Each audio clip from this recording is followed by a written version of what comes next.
नमस्कार दोस्तों, वर्तमान सामाजिक दुश्वारियों के चलते साहित्यिक आयोजनों पर लगाम सी लग गई है।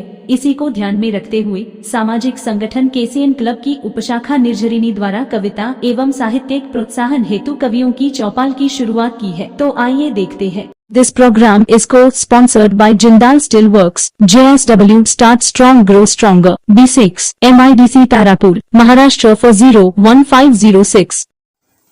नमस्कार दोस्तों, आज आपका स्वागत है कवियों की चौपाल कार्यक्रम में। मित्रों, जैसा कि आपको पता है, आपके प्यार और स्नेह से यह धारावाहिक निरंतर चलता जा रहा है।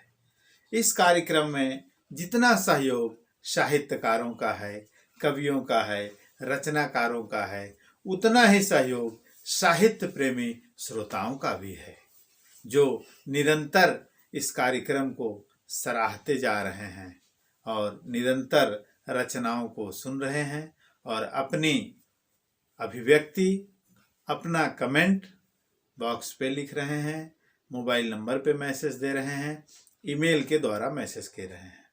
मैं आप सबका बहुत बहुत बहुत आभारी हूँ। मित्रों, आज 37वां एपिसोड है। पिछले सप्ताह हम लोगों ने साहित्यकार विषय को विशेषांक बनाया था, पर इस बार इस विशेषांक को हम साहित्य नाम दे रहे हैं और यह संपूर्ण साहित्यकारों को समेटे हुए है। तो आज जो रहस्य है वो साहित्य है और जो बड़ा गूढ़ है, हम इस पे चर्चा करेंगे। कार्यक्रम को शुरू करते हैं। अब मैं अगले कवित्री जिनको बुलाने जा रहा हूं, उनके सम्मान में 2 लाइन कहूंगा। हसरत भरी निगाहों से दर्शक भी देखा करते हैं, क्योंकि आप कविताओं से ही स्नेह की वर्षा करती हैं। मैं अब बुलाने जा रहा हूं लखनऊ से वरिष्ठ कवित्री और मंच की शोभा उमा त्रिगुनायक जी को। लीजिए, एक स्वरचित जयमाल मैं आपके सम्मुख पेश कर रही हूं। आज हो के मगन झूमे है तन मन, आज हो के मगन झूमे है तन मन, गोरी आई जयमाला की घड़ियां, जयमाला की शुभ घड़ियां।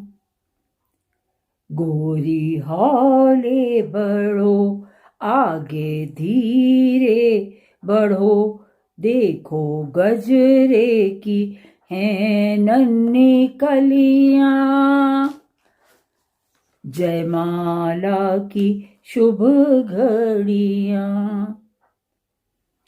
सांवरिया खड़ा सज धज है नई, सांवरिया खड़ा सज धज है नई, कलगी सेहरे पे हैं जड़ी लड़ियां, जयमाला की शुभ घड़ियां। संग तुमरे गोरी, संग तुमरे गोरी, बारी बारी सखियां, देखो बाबुल बिछाए सारी खुशियां, जयमाला की शुभ घड़ियां,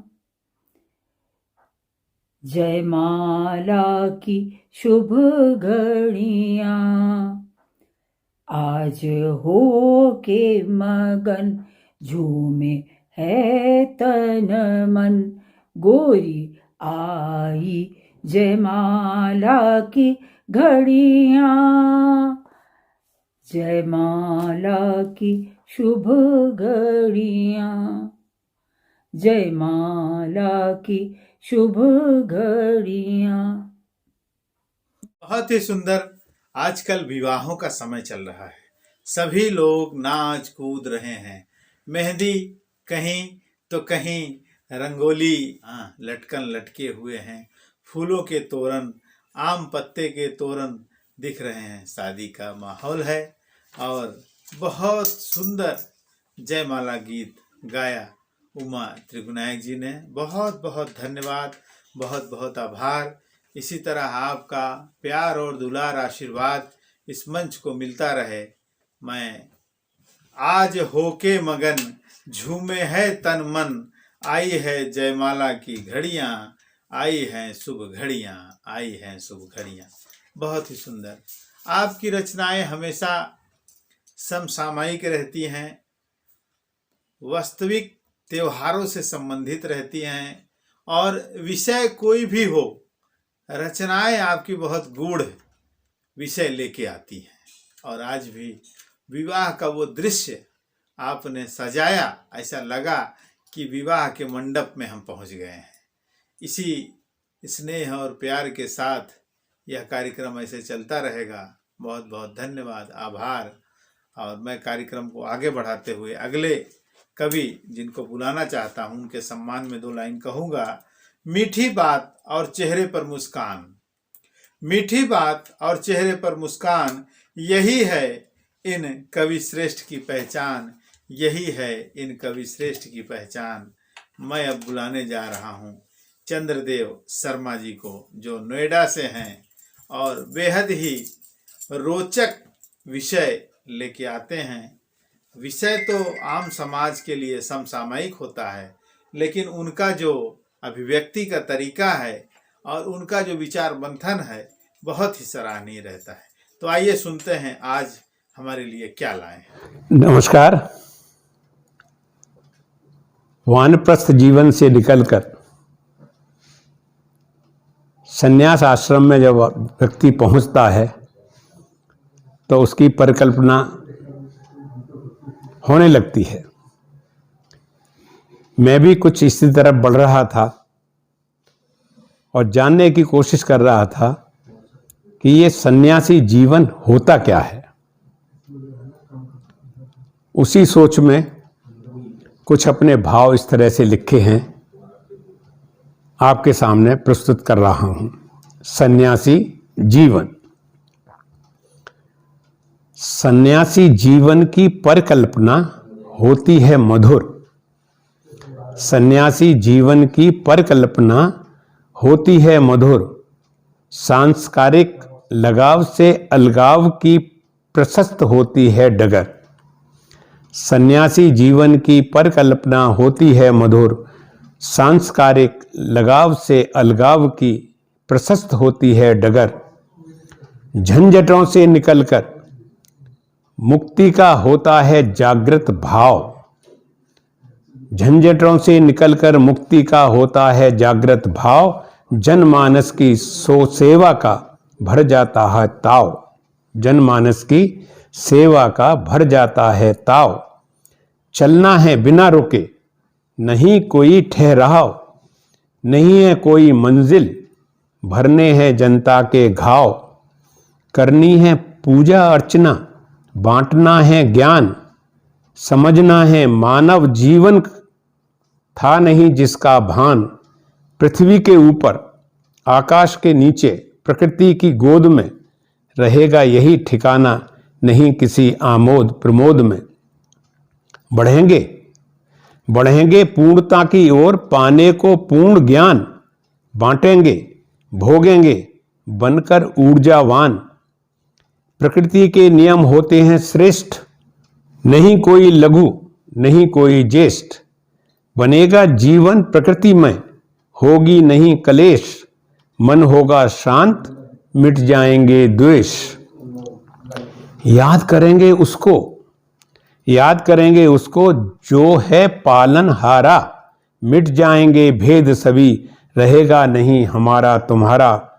शांति का होगा नारा, मिल जाएगा किनारा।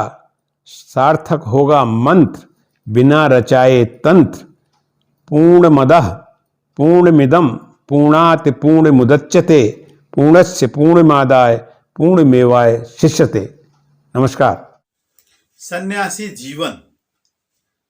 सन्यासी जीवन की परिकल्पना होती है मधुर। चूंकि मैं त्यागी उपनाम लिखता हूँ तो निश्चय ही सन्यासी शब्द पे बहुत गहन अध्ययन का प्रयास किया है, परंतु आज आपकी रचनाओं को सुनकर मुझे लगा कि बहुत से तथ्य शेष थे जो आज आपने इसको पूर्ण किया। बेहद सुंदर अभिव्यक्ति, बेहद सुंदर कल्पना, और कल्पना क्या कहें, यह वास्तविक सत्य है जो व्यक्ति के हृदय से निकलती है और लोगों के मस्तिष्क तक जाती है। आज आपने अपनी इस सन्यासी जीवन की चर्चा को इस तरह प्रस्तुत करके लोगों को पारिवारिक जीवन में सन्यास स्वरूप जीने का एक सरल माध्यम, सरल रास्ता दिखाया है। बहुत बहुत धन्यवाद। और इस तरह जीवन जीने का जो आनंद है वह प्राप्त करने का रास्ता आपने बताया है। ऐसे ही आपके सुझाव, आपके विचार इस मंच को मिलते रहेंगे तो निश्चय ही मंच इसी तरह आगे बढ़ता जाएगा। और आज 37वें अंक में सन्यास भाव की जो अभिव्यक्ति आपने दी है, ऐसा लगता है कि जीवन को सरल बनाने का सबसे आसान रास्ता आपने दे दिया। बहुत बहुत धन्यवाद। कार्यक्रम को आगे बढ़ाते हुए मैं अगले कवि जिनको बुलाने जा रहा हूँ उनके सम्मान में जो भी कहूँ कम है, और बेहद ही सरल व्यक्तित्व, सहज जीवन जीने वाले कवि, उनके सम्मान में मैं 2 लाइन कहूँगा। कविता देती है उम्मीद इनकी, कविता देती है उम्मीद इनकी, भुला देती है सारे गम। कविता देती है उम्मीद इनकी, भुला देती है सारे गम। सभी मिलकर करेंगे आज माननीय जी का, कवि श्रेष्ठ जी का वेलकम वेलकम, सुस्वागतम। मैं अब बुलाने जा रहा हूँ कवि, वरिष्ठ कहूँ, युवा कहूँ, सम्माननीय कहूँ, हर स्वरूप में फिट बैठते हैं। और हमारे वरिष्ठ बड़े भाई लाल बहादुर यादव जी, जो साकी नाका से हैं, पेशे से शिक्षक हैं, एक अच्छे साहित्यकार, रचनाकार और एक अच्छे कवि और एक अच्छे श्रोता भी हैं। मैं उनको आवाज़ दूंगा कि आज मंच पर उपस्थित हों अपनी रचनाओं के साथ। कवि लाल बहादुर यादव जी। नमस्कार, मैं लाल बहादुर यादव कमल निर्झरणी के सभी काव्यरसिक मित्रों को मेरा नमन, श्रोताओं का अभिवादन और साथ ही साथ बहुत बहुत आभार भाई नंदन मिश्र त्यागी जी को, जो अपने मंच पर कविता पाठ करने का अवसर बार बार प्रदान करते रहते हैं। मैं आपके सामने प्रस्तुत करने जा रहा हूं एक छोटी सी रचना जिसका शीर्षक है व्यथा कथा। तपती हुई ये कितनी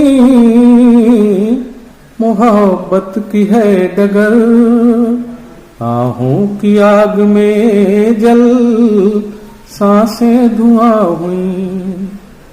कैसे बतलाऊं तुमको अंतर मन की गहन व्यथा, किन शब्दों में व्यक्त करूं तुमसे मैं अपनी विरह कथा।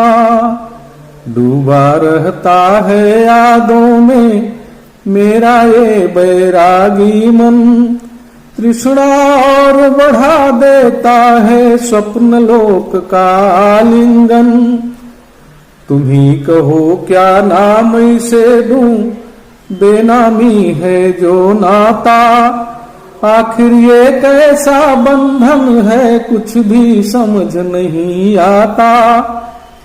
ये कैसे कर डाला बोलो तुमको मैं सब कुछ अर्पण, कैसे अंकित कर बैठा मैं तेरी छवि ही मन दर्पण। नीति नियम जग के बंधन आखिर क्यों कर टूट गए। खुशियों के पल जो थे मेरे वे भी हमसे रूठ गए। दिन को चैन नहीं मिलता, रातों को नींद नहीं आती। खोया खोया सा रहता है, आंखें जल है बरसाती। मन बंजारा भटक रहा, मन बंजारा भटक रहा, सुन तेरी मोहक बातें। गुजरेंगे ऐसे कैसे ये दिन ये लंबी रातें। भूल गया अब तो सारा, तुम बिन हंसना मुस्काना। होती क्या है विरह व्यथा, अब है मैंने यह जाना। तेरे दिन अब दिन गुजरेंगे, जीवन भर का रोना है। कमल तुम्हारी यादों के अशकों में शब्द पिरोना है। कमल तुम्हारी यादों के अशकों में शब्द पिरोना है। धन्यवाद। बहुत ही सुंदर रचना। मैंने पहले ही कहा कि युवा कहूँ, वरिष्ठ कहूँ, सर्वज्ञ हैं। हर क्षेत्र में एक अनुभव लिए हुए कवि लाल बहादुर यादव जी, और मंच को बहुत स्नेह देते हैं। आज कवियों की चौपाल 37वें अंक तक पहुंचा है। यह आप जैसे सहयोगी महानुभावों की कृपा से ही संभव हो पाया है, सहयोग से ही संभव हो पाया है। और श्रोताओं का जो प्रेम और लगन निरंतरता बनी हुई है, ये आपकी ऐसी रचनाएं, ये काव्य पाठ और विचारशील मंथन और चिंतन के बाद निकले हुए शब्द निश्चित ही किसी भी साहित्य की चर्चा अगर करेंगे तो प्रेम के बगैर साहित्य अधूरा है। आज लाल बहादुर जी ने अपनी कविताओं में एक स्नेह की मूर्ति स्वरूप जो कल्पना की है, उसको आप किसी भी रूप में देख सकते हैं। नारी के रूप में देख लीजिए, परमात्मा के रूप में देख लीजिए, एक सर्वश्रेष्ठ शक्ति के रूप में देख लीजिए, एक सुंदर चेहरे के रूप में देख लीजिए।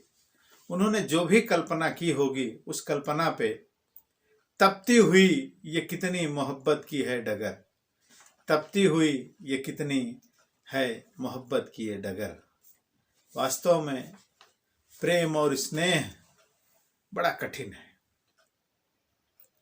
एक माँ अपने बच्चे से प्रेम करती है, इस बात की प्रामाणिकता एकदम अंतिम छोर पर प्राप्त होती है जब इंसान ये कहता है कि माँ ने अपनी खुशियों को त्याग कर बच्चे की खुशी के लिए सब कुछ किया।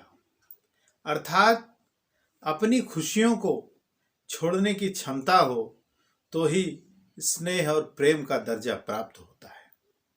मोहब्बत निश्चित ही व्यक्ति को जीवन में अपनी स्वयंभू आज़ादी को, अपनी खुशियों को इस तरह से किनारे दरकिनार करने के लिए प्रेरित करती है।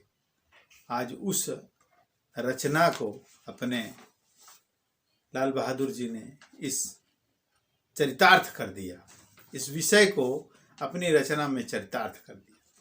बहुत बहुत धन्यवाद। ऐसी ही सुंदर सुंदर रचनाएं आप देते रहें और श्रोताओं को ऐसी अच्छी अच्छी रचनाएं निरंतर मिलती रहें, इसी शुभकामना के साथ बहुत बहुत आभार।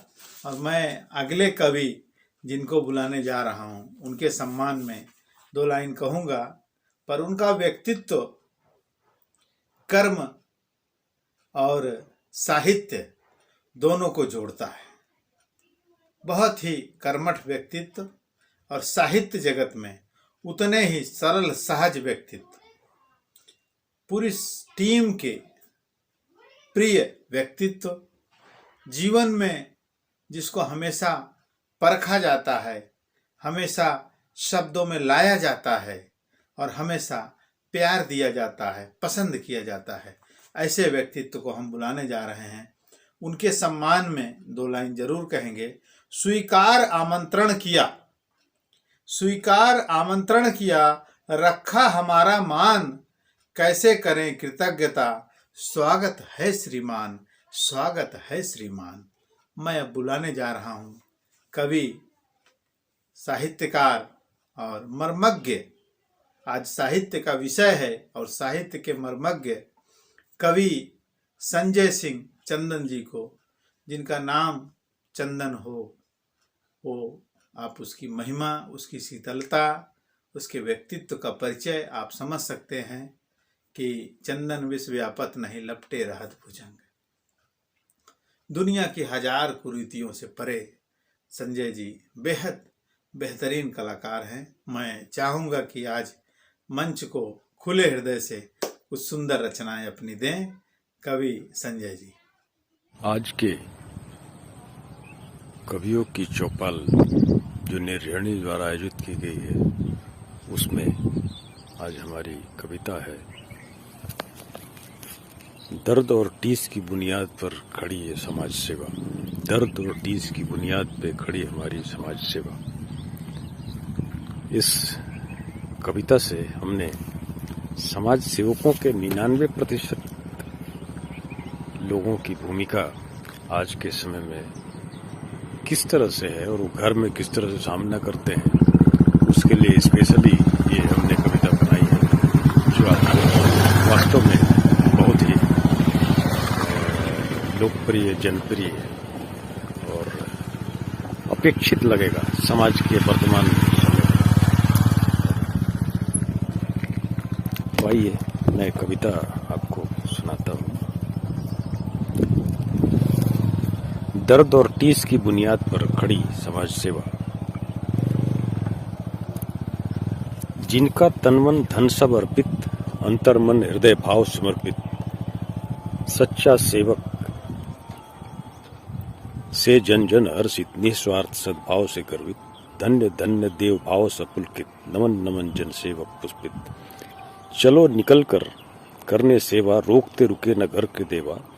देवी ने हथियार उठाया, पति ने धीरे प्यार जगाया, पत्नी को थोड़ा दुलराया, जन सेवा का भाव बताया। दुर्गा ने बेलन दिखलाया, देश का चौपट गधा बताया, मेरा मन कचोट छट पाया।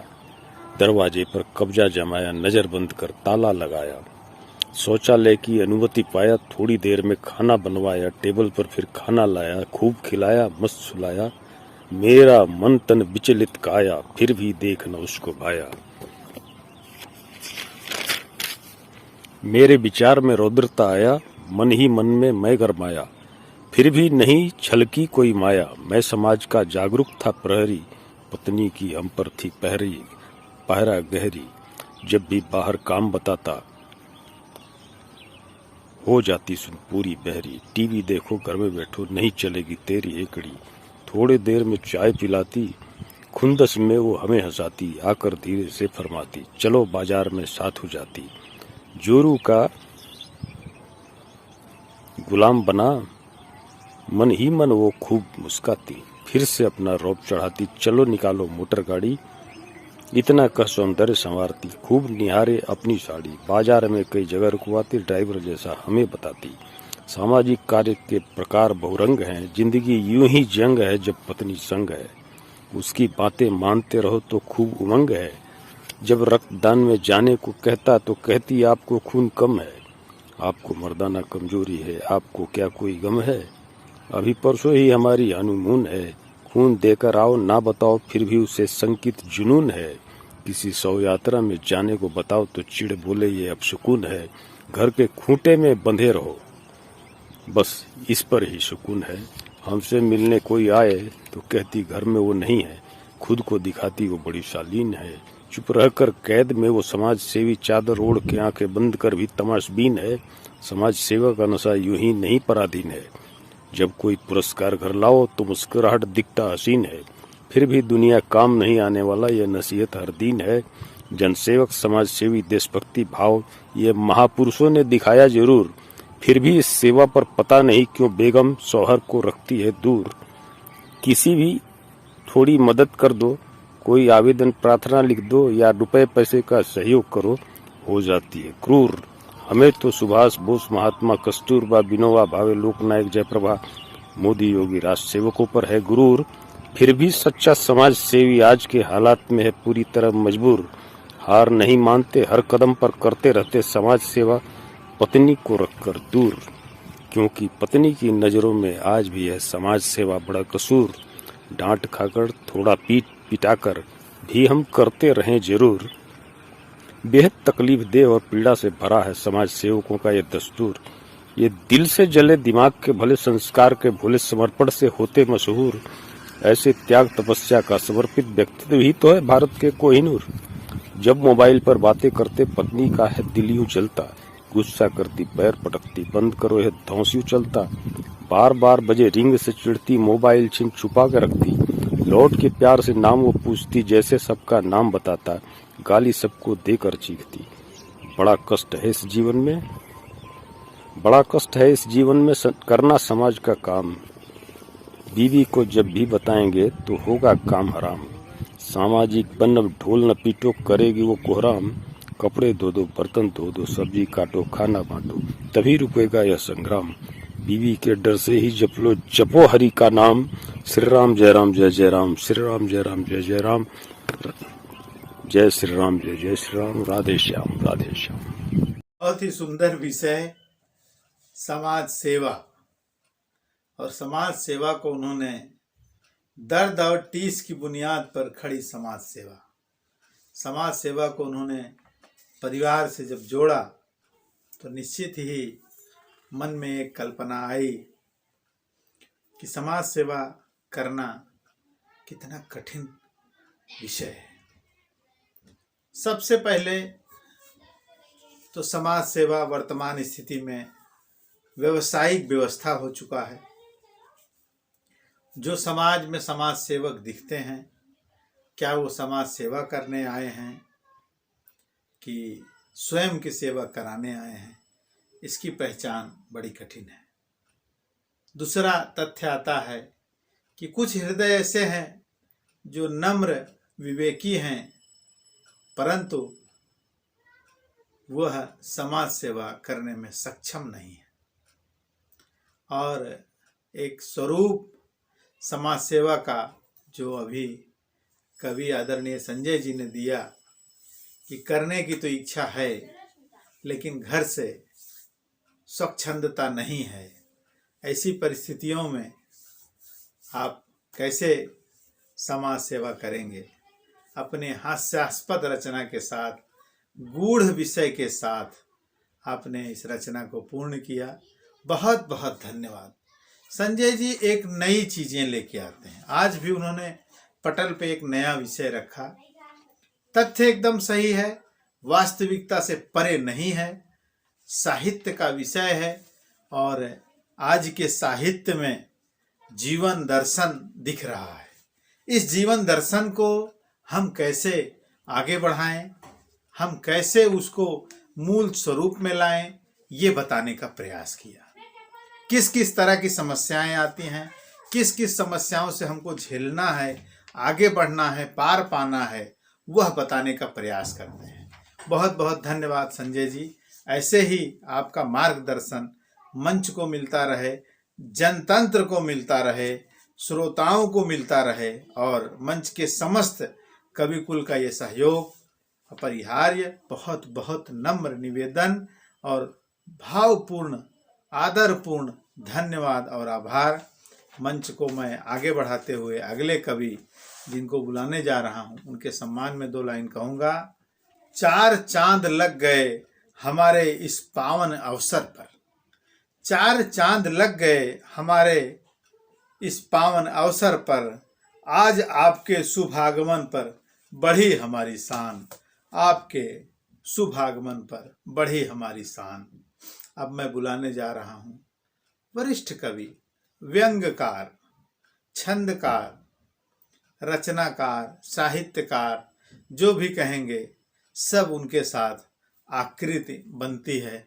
हर आकार को स्वीकार करने वाले वरिष्ठ कवि निर्झरणी के संयोजक आदरणीय माननीय भोलानाथ तिवारी जी, जिनको प्यार से लोग मूर्धन्य पूर्वांचली के रूप में जानते हैं, और उनकी रचनाओं में हंसी ठिठोली जरूर रहती है, लेकिन उस हंसी के बीच में एक विषय रहता है, एक नम्र निवेदन रहता है, एक दर्द रहता है, जो सबके सामने अपने उस तथ्य को बताने के लिए होता है कि यह आज हमें है, कल तुम्हें होगा, और जब कल तुम्हें होगा तो परसों उनको होगा। इस तरह से उस दर्द को बांटकर हम कैसे समाज को बेदर्द कर सकते हैं, ये बताने का प्रयास करते हैं। परंतु हास्य और व्यंग में इस तरह का गूढ़ रहस्य छिपाए हुए वरिष्ठ कवि आदरणीय भोलानाथ तिवारी जी को मैं नम्र निवेदन करूंगा, सादर नमन करूंगा, और आदर पूर्वक आज कहूंगा कि मंच पे आप अपनी रचनाओं को प्रस्तुत करें। नमस्कार, मैं भोलानाथ तिवारी, मूर्धन्य पूर्वांचली, चौपाल के सभी कवियों का हृदय से स्वागत एवं अभिनंदन है। और आज के 37वें एपिसोड में सभी का हार्दिक अभिनंदन। आज के चौपाल में एक छोटी सी रचना मारी है जो आप लोगों को सादर समर्पित है। भ्रष्ट आचरण के कारण बर्बाद हुआ है देश मेरा, भ्रष्ट आचरण के कारण बर्बाद हुआ है देश मेरा, हर सरकार निकम्मी है, कल्याण करेगा कौन मेरा। कोई रोटी देने वाला था, कोई रोटी देने वाला था, फिर पेट में छुआ भोंक दिया, वादा था जितना यार सुनो सब गद्दी पाकर भुला दिया। मक्कार जो जिनके साथ ही दिन रात घोटाला करते हैं, बात बात में होकर निष्कासित फिर पर आ जाते हैं। इनका कोई रूप नहीं, ये बहुरूपिया कहलाते हैं। इनका कोई रूप नहीं, ये बहुरूपिया कहलाते हैं। ये अपराध स्वयं ही करते हैं और दोषों पर मरते। बैसाखी पर चलने वाली सरकार सफल कब होती है? बैसाखी पर चलने वाली सरकार सफल कब होती है? जला दिया कोई शस्त्रागारों को, नियत जिसकी खोटी थी। कोई भले साध बाहर से लगी पर अंदर से वो काला है। उसका करना विश्वास नहीं जो देश लूटने वाला है, उसका करना विश्वास नहीं जो देश लूटने वाला है। सिंदूर मिटाया माँ बहनों का, सिंदूर मिटाया माँ बहनों का, अपनों को अपनों से विरुद्ध किया। कोई नीच मुशर्रफ से मिलकर जब कारगिल का युद्ध किया। कोई असामाजिक तत्वों ने वर्षों से पर्दा डाला है, जिसमें फंसकर सब मरे गरीब। ये वो मकरी का जाला है। बैसाखी पर चलने वाली सरकार का सफल कब होती है? जला दिया शस्त्रागारों को, नियत जिसकी खोटी है।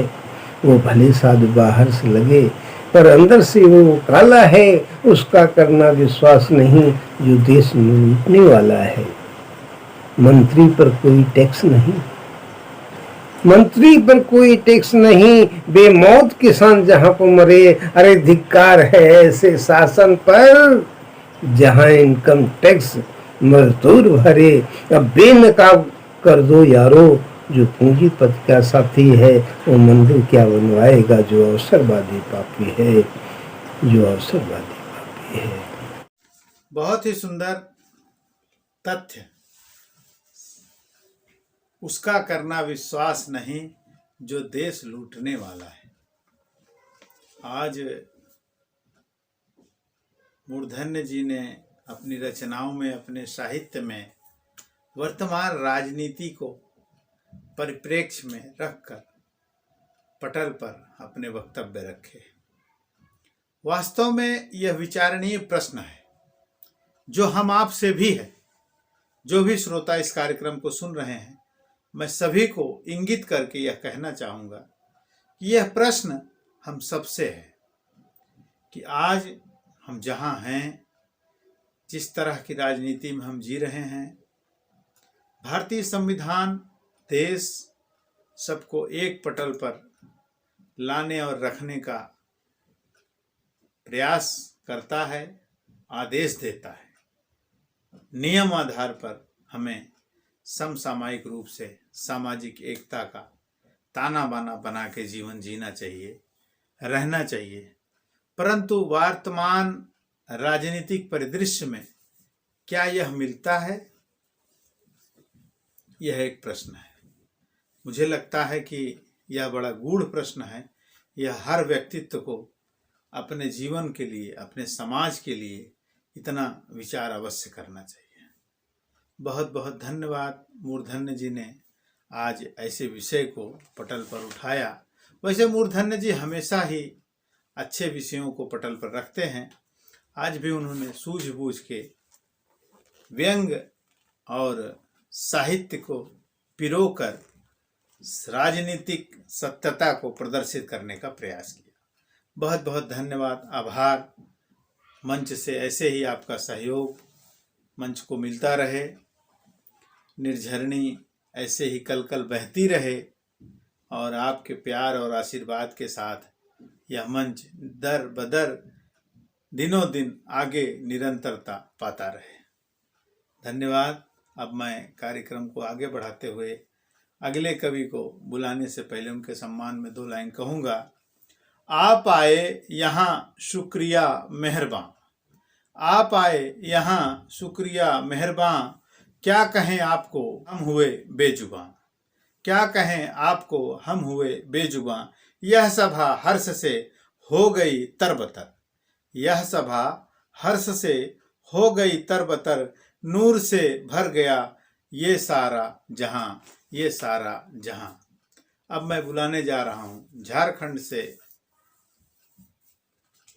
एक अच्छे कवि, एक अच्छे साहित्यकार, पेशे से शिक्षा जगत से जुड़े हैं, मुख्य अध्यापक हैं और रचनाओं में बड़ा रस टपकता है।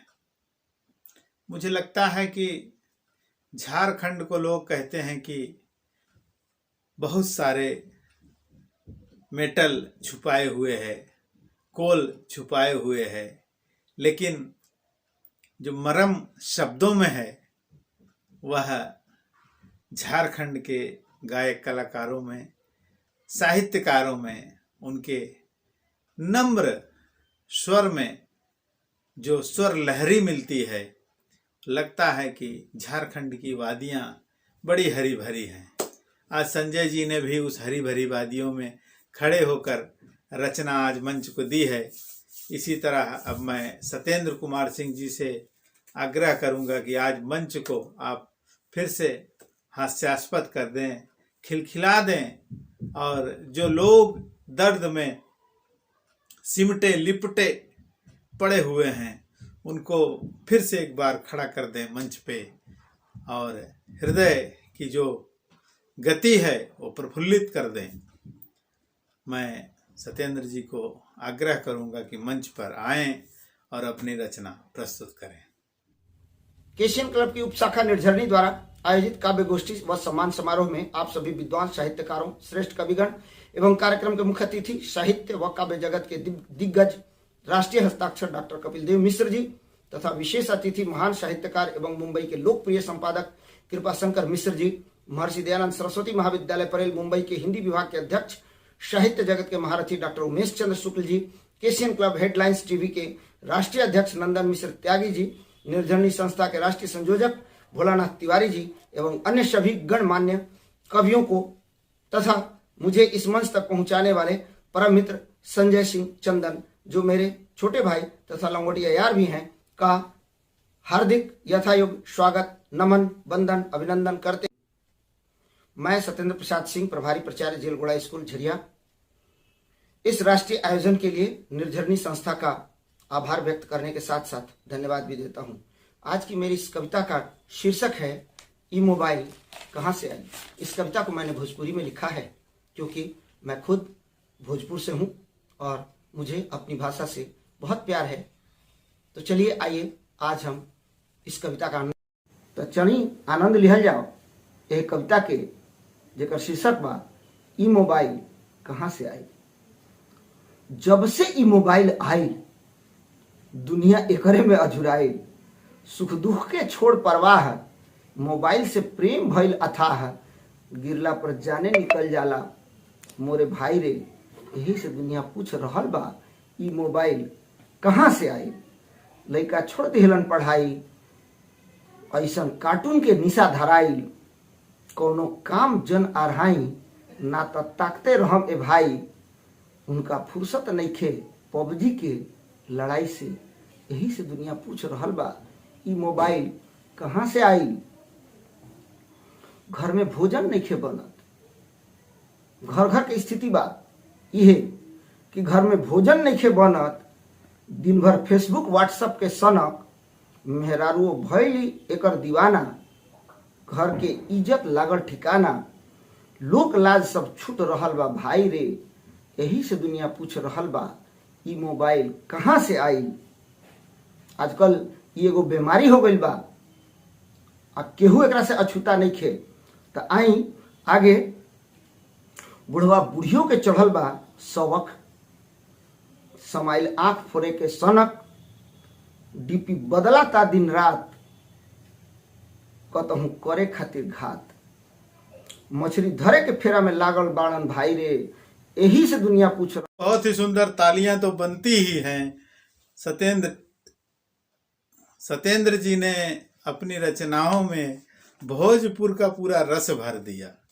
निश्चय ही मोबाइल का तथ्य था, लेकिन मोबाइल से जब से ही मोबाइल आयल के बाद का जो उन्होंने सार गर्भित शब्दों का चयन किया और अपने देसी स्वरूप में एक विशेष भाषा में जो भोजपुर कहा जाता है और भाषा को भोजपुरी कहा जाता है, बहुत ही सुंदर।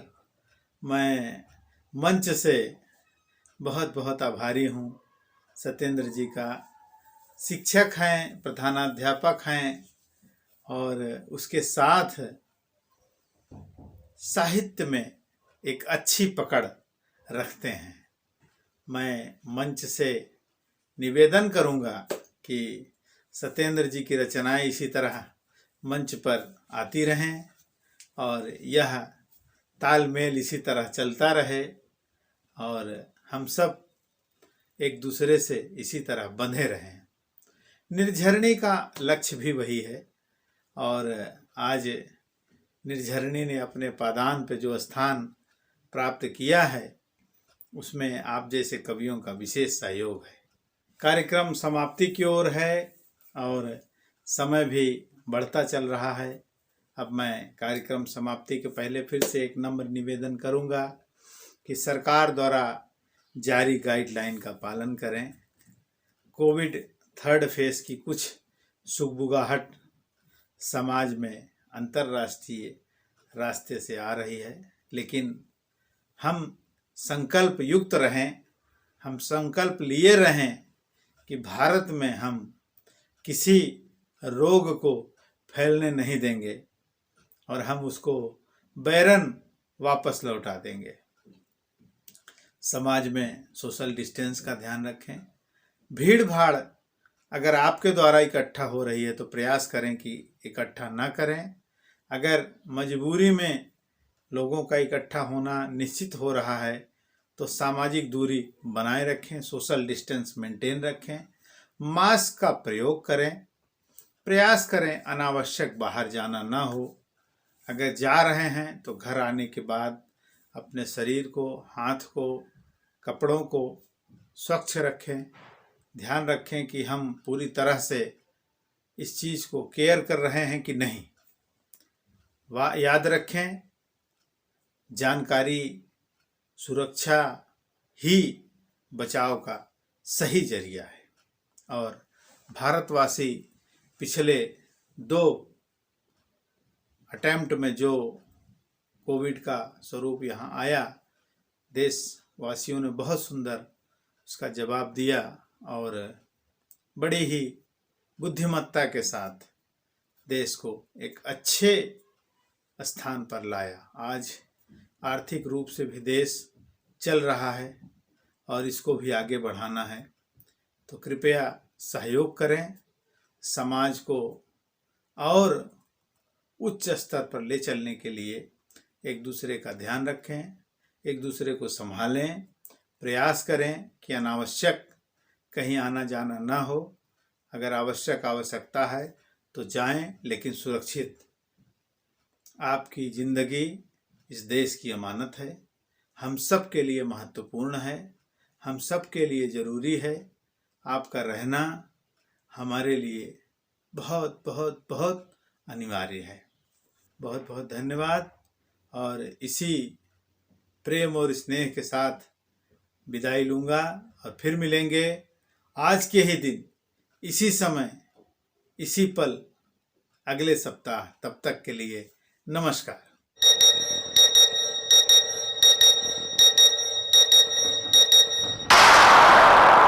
This program is co-sponsored by Lupin Limited, Bing Lupin, enriching lives every day. MIDC Tarapur, Maharashtra 4015006.